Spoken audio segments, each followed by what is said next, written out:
2025년 5월 29일 목요일입니다. 오늘 저희가 주목할 소식들 좀 깊이 있게 들여다보겠습니다. 네, 우선 이제 여론조사 공표 금지 기간 코앞인데요. 마지막 대선 지지율 결과가 나왔죠? 네, 나왔습니다. 그리고 AI 혁명 시대, 한국의 기회는 어디에 있는지, 또 과제는 뭔지. 중요한 시점이죠. 네, 서베스찬 소론 교수 강연 내용 중심으로 짚어보고요.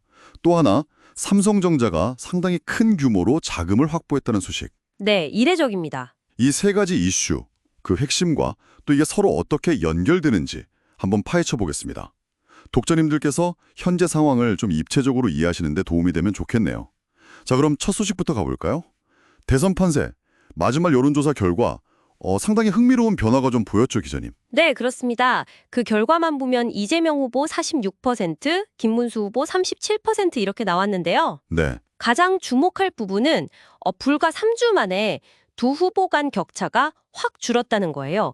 21%포인트에서 9%포인트로요. 와, 21에서 9%포인트면 엄청나게 좁혀진 거네요. 그렇죠. 이게 선거 막판의 어떤 역동성 이런 걸 보여주는 수치라고 할 수 있겠습니다. 9%포인트, 뭐 오차범위 이런 걸 감안해도 상당히 좁혀진 건데 특히 이재명 후보 쪽 지지율 변화가 좀 눈에 띄었다면서요? 맞습니다. 그 중도층하고요. 또 50대 이 두 그룹에서 이재명 후보 지지율이 각각 13%포인트씩 빠졌어요. 13%포인트나요? 네. 그러니까 이 표심이 과연 어디로 갔을까?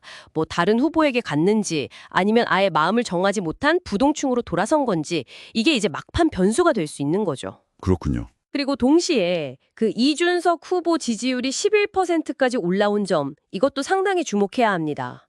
11%면 제3지대 후보로서는 꽤 의미 있는 수치인데요. 그럼요. 이게 단순히 그냥 지지율 숫자 이상으로 판세 전체에 영향을 미칠 수 있는 그런 수준이거든요. 판세 전체요? 네. 그러니까 기존의 양강 구도 자체를 좀 흔들 수도 있고요. 특히 접전 지역에서는 뭐랄까 캐스팅 보트 역할을 할 가능성도 충분히 있습니다. 그렇겠네요. 뭐 특정 후보에게 유리하다 불리하다 이런 걸 떠나서요. 선거 막판까지 정말 예측하기 어려운 상황이 펼쳐질 수 있다. 이런 중요한 신호로 읽어야 할 것 같습니다. 유권자들의 최종 선택에 어떤 영향을 줄지 계속 지켜봐야겠죠. 네, 정말 마지막까지 알 수 없겠네요. 자, 다음 주제로 넘어가 보죠. 미래기술, AI 이야기입니다. 그 AI의 아버지 중 한 분으로 불리는 서베스찬 스런 교수. 이분이 한국의 잠재력에 대해서 좀 중요한 이야기를 했다고요. 네, 그 서울 포럼 강연에서 나온 이야기인데요. 핵심은 이겁니다. 한국이 이미 세계 최고 수준의 반도체 기술, 그러니까 하드웨어를 가지고 있지 않습니까? 그렇죠. 압도적이죠. 네, 여기에 소프트웨어 경쟁력만 잘 결합하면 앞으로 다가올 AI 시대를 충분히 이끌어갈 수 있다. 이런 진단입니다. 특히 피지컬 AI 시대가 오고 있다. 이 점을 강조했어요. 피지컬 AI. 이 개념이 참 흥미로운데요. 그러니까 물리적인 세계와 직접 상호작용하는 AI. 이런 뜻이죠. 맞습니다. 근데 이게 왜 특별히 한국에게 중요할까요, 기자님? 이걸 좀 더 큰 그림에서 연결해 보면요. 이 피지컬 AI라는 게 결국 로봇공학, 뭐 자율주행차, 스마트 팩토리 이런 분야들이거든요. 우리가 잘 아는 분야들이네요. 그렇죠. 한국이 이미 제조업 기반이 탄탄하고 강점을 가진 분야와 직접적으로 연결되는 겁니다. 그러니까 쓰른 교수의 진단은 한국이 이 피지컬 AI 시대에 하드웨어라는 아주 강력한 무기를 이미 가지고 있다. 네네. 근데 이걸 제대로 쓰려면 그 위에 올라갈 소프트웨어, 그러니까 AI 두뇌를 키우는 게 정말 시급하다. 네. 이 점을 아주 명확하게 짚어준 거죠. 결국 소프트웨어 역량이 관건이군요. 네, 단순한 가능성을 넘어서서 한국 산업의 미래 경쟁력 자체가 여기에 달려있다고 볼 수 있습니다. 알겠습니다. 자, 마지막 소식은 경제계 소식입니다. 삼성전자 약 10조 원 규모의 대출 약정을 내줬다는 소식이네요. 이게 무슨 일인가요? 네, 그 주요 시중은행들하고요. 총 10조 원 안팎의 신규 한도대출 계약을 맺었습니다. 뭐 일종의 마이너스 통장 같은 거죠. 10조 원이요?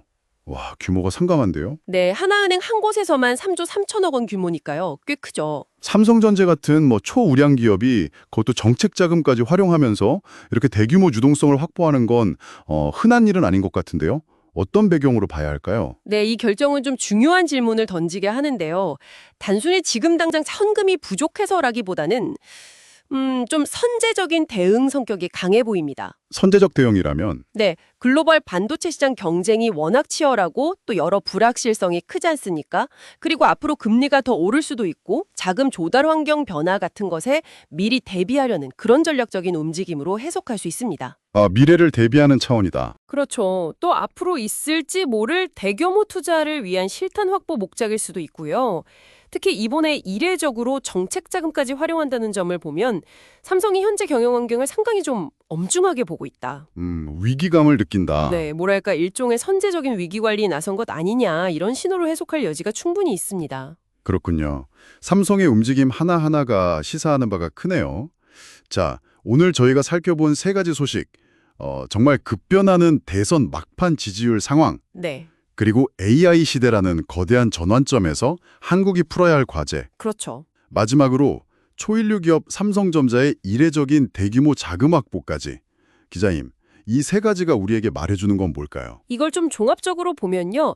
결국 정치적인 불확실성이 커지는 상황하고 또 경제 주체들의 이런 선제적인 대응이 서로 맞물려서 돌아가고 있다. 이렇게 볼 수 있을 것 같아요. 정치와 경제의 상호작용이군요. 네, 대선 결과가 앞으로 경제정책 방향에 당연히 영향을 미칠 때고요. 동시에 또 AI 기술 경쟁이라든지 글로벌 공급망 재편 같은 이런 거대한 흐름 속에서 기업들은 생존과 성장을 위해서 아주 전략적인 선택들을 하고 있는 거죠. 네, 맞습니다. 이러한 어떤 정치, 기술, 경제의 역동적인 상호작용이 앞으로 우리 사회를 또 어떻게 만들어갈지 독자님들께서도 계속해서 주목해 보시면 흥미로운 지점들을 발견하실 수 있을 겁니다. 네, 오늘 깊이 있는 분석과 통찰 정말 감사합니다, 기자님. 네, 감사합니다.